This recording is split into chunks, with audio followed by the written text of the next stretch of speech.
আপনি তো মনে করেন যে উন্নয়ন মানে রোড ঘাট উন্নয়ন, আর 3 বছর পর যদি রোড ঘাট ভাঙ্গে যায় উন্নয়ন কি ভাঙ্গে গেল?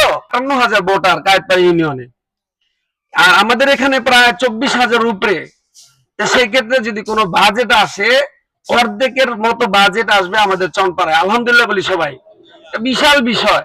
আপনি একটা চিন্তা করেন, একটা সৎ একজন যোগ্য লোক যদি সত্য প্রপার ডিস্ট্রিবিউশনের মাধ্যমে যদি এই বন্টনগুলি করে, আপনি বুঝেন তো যে কি অবস্থা হবে। আপনি তো মনে করেন যে উন্নয়ন মানে রোড ঘাট উন্নয়ন, আর 3 বছর পর যদি রোড ঘাট ভাঙ্গে যায় উন্নয়ন কি ভাঙ্গে গেল?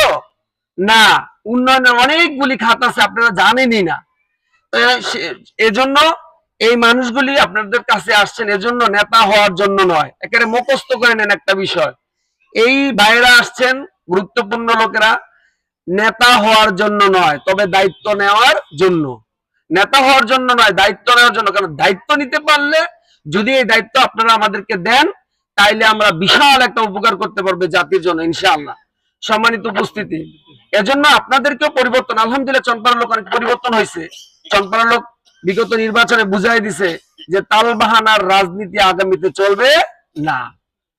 হ্যাঁ, তো সেই ক্ষেত্রে সৎ এবং যোগ্য মেধাবী লোক আপনাদের সামনে আছে। যদি সত্য আমাদের সিদ্ধান্তগুলি পরিবর্তন করতে পারি, সঠিক জায়গা আমরা নিতে পারি, তাহলে আজকের সেবা একটি বড় সেবা গিয়ে রূপান্তরিত হবে ইনশাআল্লাহ। আর আমি ভাইদেরকে উদাত্ত আহ্বান জানাবো, আমাদের প্রতি দৃষ্টি দিবেন।